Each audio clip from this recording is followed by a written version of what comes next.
It's wide open out there. You can see for miles. And I'm looking at these guys going, dude, we're in the middle of this lake.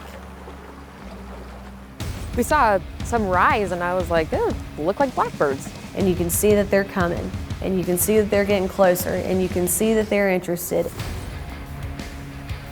And me and Ashley did one of these like, oh, this is on now. Like we knew that this was gonna be an awesome day. Wave after wave after wave. And you weren't cold after that.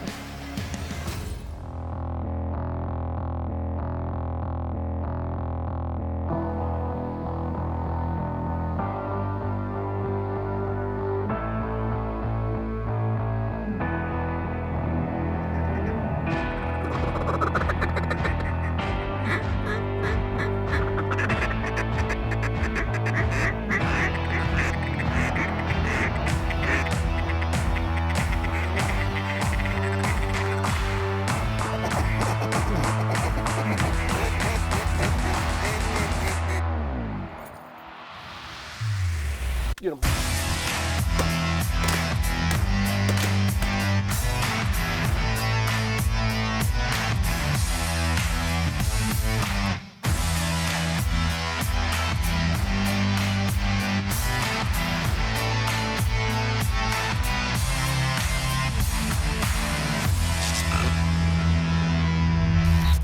Ducks Unlimited Television is presented by Drake Waterfowl Systems, innovators in waterfowl hunting.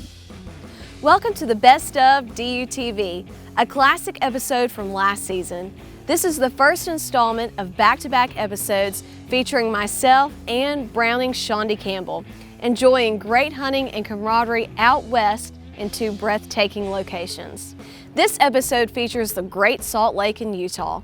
Green-winged teal were the quarry, and the hunting was fast and furious for these feathered rockets buzzing the shallows. We also tour the Browning Museum, learning more about this historic brand. Right now on DUTV.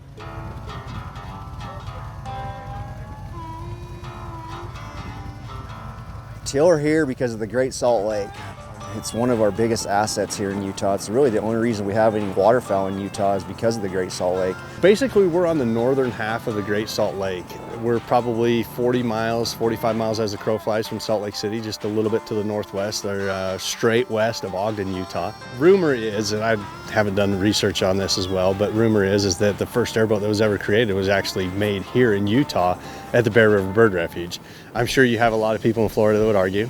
Out on the Great Salt Lake in the delta, shallow water, brackish water that's flowing into the Great Salt Lake, that's the best way to get around is with a fan boat. Hot hands in every pocket. I was looking at the airboat going, oh, this is gonna be awesome. I've never been on an airboat. And then I went, oh, I'm not sure I want to be in this airboat at 17 degrees. Today when we launch, it's going to be frozen from here to the salty portion of the Great Salt Lake. We'll launch in water, we'll get up on ice, we'll go back to grass and then onto ice and then into open water. So we're pretty lucky to be able to do that.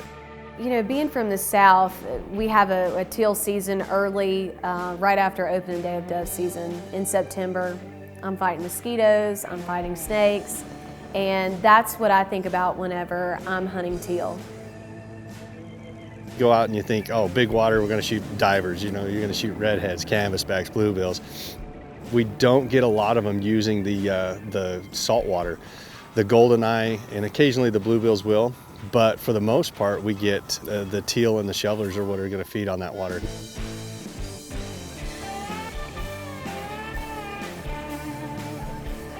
The teal are out on the Great Salt Lake. They're eating the brine shrimp eggs. We're targeting them as they come back into the fresh water.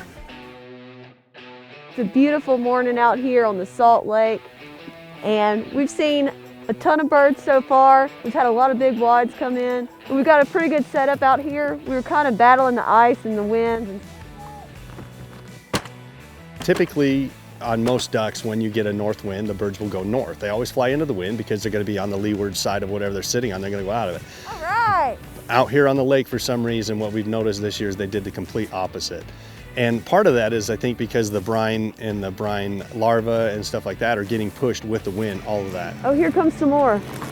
While they're out on the salt water, they have to have fresh water. So where we were setting on is a freshwater flow that the water comes, you know, a bunch of different flows come in to the Great Salt Lake, and we just happen to be on one of those. All right.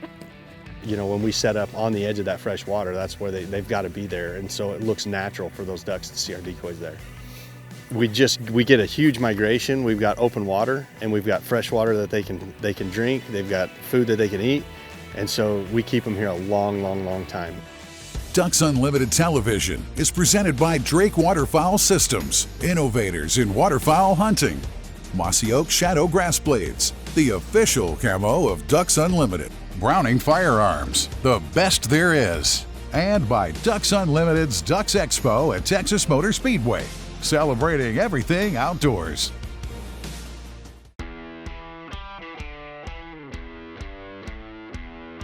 You know, something that I found unique about this trip and really a lot of different trips that I take up north or just around the country is the types of decoys that they use. You know, we're used to putting out full-body Higdons, but they use just basic silhouette black decoys.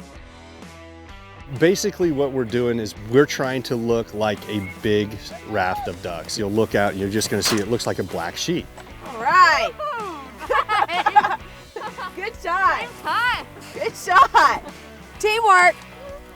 Now, you don't typically see a big pile of brush. You don't typically see big logs. You don't see anything out there. We are just flat as a pancake. So what you're capitalizing on is those birds are over open water and they're going to feel safe. So they're going to get low across the water. So where we're in 6 inches of water, what we do is we sit in the coffins like that, try to look like the ducks around us, put some taller ducks around us so that as they move up and down coming towards you, they won't have the profile behind you. So you just want to be as low to the water as you can, because then the ducks won't be able to pick you out. You'll just look like you blend in with the rest of the spread. All right. It's almost like, it almost looks like blackbirds. There's so many, like mosquitoes. These guys they're out here every day and, you know, seeing what these birds like and they don't like. And, you know, Chad mentioned multiple times that these birds just they don't like the spot we're in. Out in front of us, we put a bunch of the decoys to the right side, kind of trying to keep those birds squared up in front of us, but they wanted to finish right into those decoys. So I ended up moving a whole bunch of them, moving all our spinners out in front of us and moving a bunch of the decoys out in front of us. Helped those birds square up a lot better. They worked right to the decoys.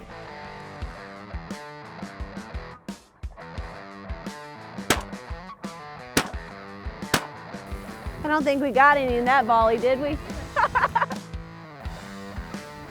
It's the pressure, Shaundi. It's not you, it's the pressure. I'm behind it. I always know what I do.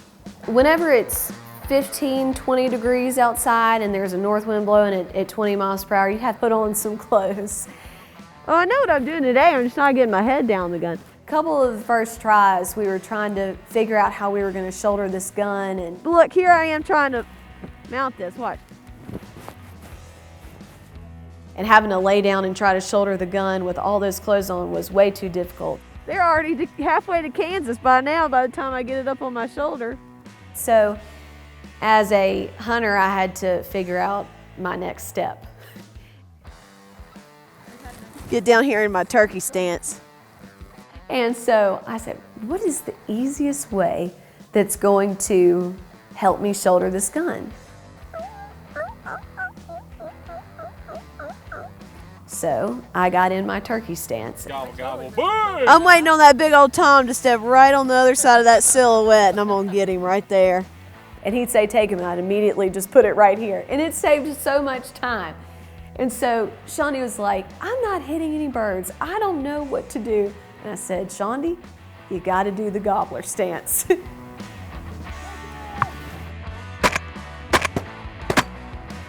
All right. Woo! I got two. All right, Shaundi.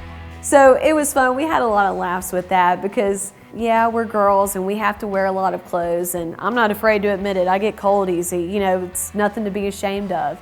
You just have to make adjustments. Even if you feel like you look silly, who cares? Especially if you're shooting birds, it doesn't matter what anybody thinks or says, right? You should just rock it and own it and, you know, be who you are.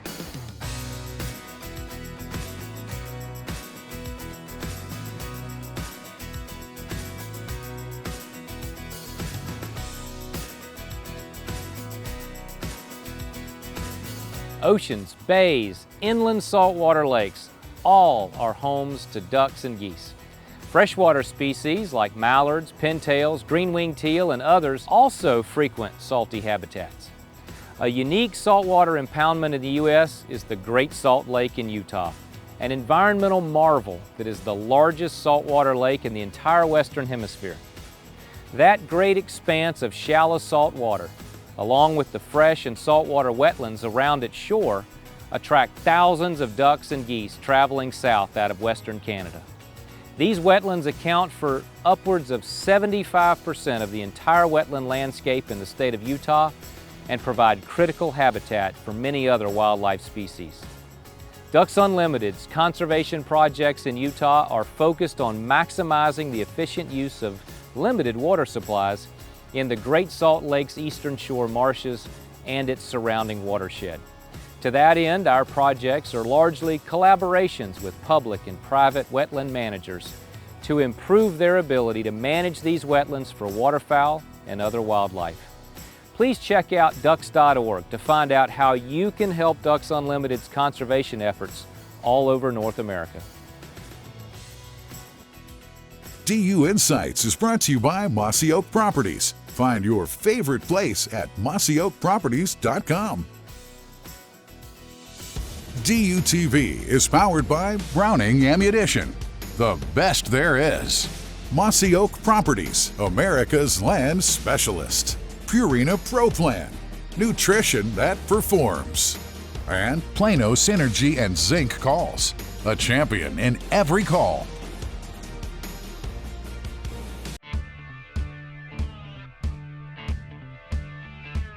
Growing up my whole life, wing shooting has been something that has been so dear to me and something that I've loved so much.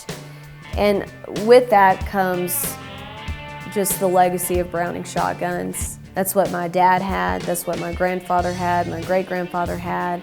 It's almost this lifestyle of Browning. And my first duck gun was actually a Browning Gold 20 gauge. And I was so excited, and my dad got a matching Browning Gold 12 gauge. This is my new gun. I like it. And quickly, after I grew up a little bit, I think I snatched the 12 gauge away from him. It's so much more than just the gun itself. It's what it means. It's the legacy that it's left through all the years. And being able to hunt with Shaundi this week was really cool for me because, you know, not only is she just a super cool chick to hang out with and hunt with and share a layout blind with, but she's also a woman in the industry and she gets it. I learned really young that if I wanted to do something for 30 years, I needed to do what I loved. She's their media and marketing person and somebody who really gets the positive message out about Browning in such a good way, and she does that. I started in the off-road industry with Jeeps and trucks and decided that my passion didn't really lie there. My very first hunt was with my dad on an upland pheasant hunt. And I'm pretty sure I didn't hit a bird that day. And from then it just kind of inspired me to get outside all the time, four-wheelers and trucks, whatever it took to get up there, horses. Once I got, into the industry, it just, flourished. Whoa! Whoa! Whoa! Good shooting! They just fell out of the sky! Wow! That was awesome. Even out here this week, it's been 17 degrees, and nobody's even been like, are you gonna be okay? They just know, hey, she's got this, and yeah, she might freeze a little bit and chatter, but it's fine. Our conditions out here are some of the toughest conditions in waterfowling. The Great Salt Lake is 7 times saltier than the ocean. So that just tells you, you can literally take a gun and literally watch them rust in your hands at times. We introduced the Wicked Wings 2 years ago, the Wicked Wing version of the A5 and the Maxus. Both are meant for the elements. So we put a Cerakote finish on the barrel and the receiver, but really the Wicked Wing version of the A5 and the Maxus can really get you out there into the conditions that, where the ducks are at, into stuff like this, and you're never gonna have a problem.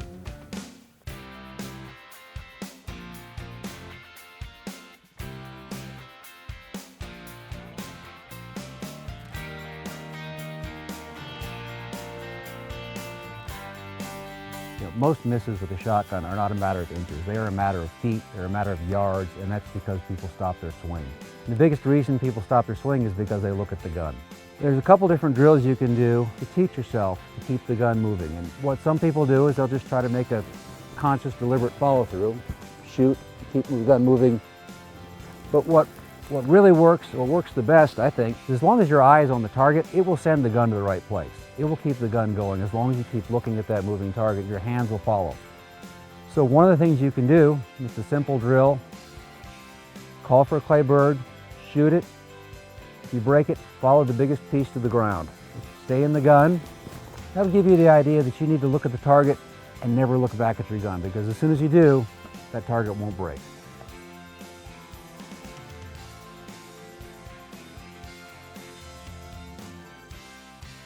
DUTV is brought to you by Native Nurseries, hand-selected, hand-grown plants for wildlife. Higdon Outdoors, quality, customer service, innovation. That's Higdon. Biologic, scientifically proven wildlife products. Closed captioning for Ducks Unlimited Television is brought to you by Mossy Oak Bottomland, the official timber pattern of Ducks Unlimited.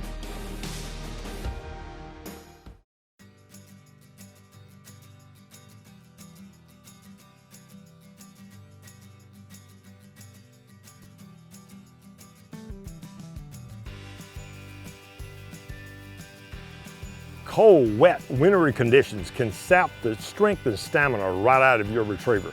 He's using all his body energy just to stay warm. The rule here is to keep your dog high and dry. Let's look at a few ideas. Number one, a thermal vest. Deke is sporting a thermal vest that's going to get wet. Underneath that, his body heat is going to be captured and keep the dog much, much warmer than if he was just out in the wide open. A second thing we want to use is a water stand or a platform to keep the dog out of the water. Your dog is using 3 times the energy if he's standing in the water than if you've got him out of the water. Another trick is to use a thermal insulated dog hide. If you've got a dog hide, it keeps the dog out of the wind, out of the snow, out of the rain, and conserves heat. It's going to trap the heat inside, and your dog is going to stay much warmer. Here are a few other things to consider. In this scenario, we're working 2 dogs with 2 bumpers on the water, practicing the dogs leaving the hides and coming back to delivery. We want the dogs to remain still and quiet until released on the retrieve. Hides help conceal the dog while on the hunt, but also they provide good warmth. Coffin blinds do the same. Some hunters like to put the dog inside the blinds with them. This becomes a safety issue that you must practice before the hunt. Keeping a wet dog out of the water as much as possible remains the main rule. One of the biggest challenges you will find working a dog out of a hide or a lay-down blind is keeping the dog steady, quiet, and patient. So you may want to practice this a good deal before opening day. Duck Dog with Mike Stewart is presented by Purina Pro Plan, nutrition that performs. Brownings are a girl's best friend. I think the women in the industry need to learn off of each other. Each of us can teach each other different things about different hunting styles. And She brought all the Brownings. I said, Shaundi, did you bring any guns? She said, yeah, what do you want? And I went, oh, what a dream come true. for me and her, this one was new. We'd never hunted on the Great Salt Lake. I live, 7 miles away from the Great Salt Lake, and I've never been on it. And even she was looking at me like, have you done this before? And I'm like, no. But we went after it.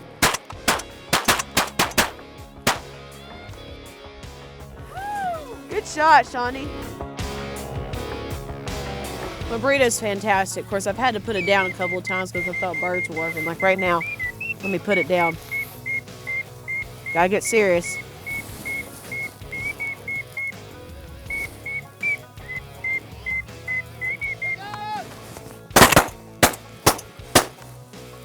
That's the way the teal do it out here. They just get in, they're maneuverable, and that's why everybody likes to shoot them, is they're challenging. I mean, especially in a 20-mile-an-hour wind, you call the shot at 20 yards, and your first shot is at 30, and your next shot is, it really makes for challenging shots.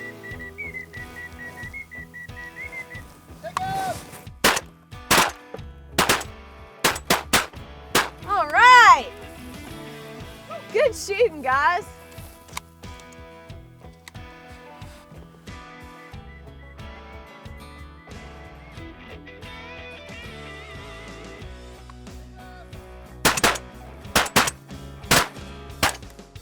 You just can't underestimate what you can learn from the new people that you meet, that's for sure.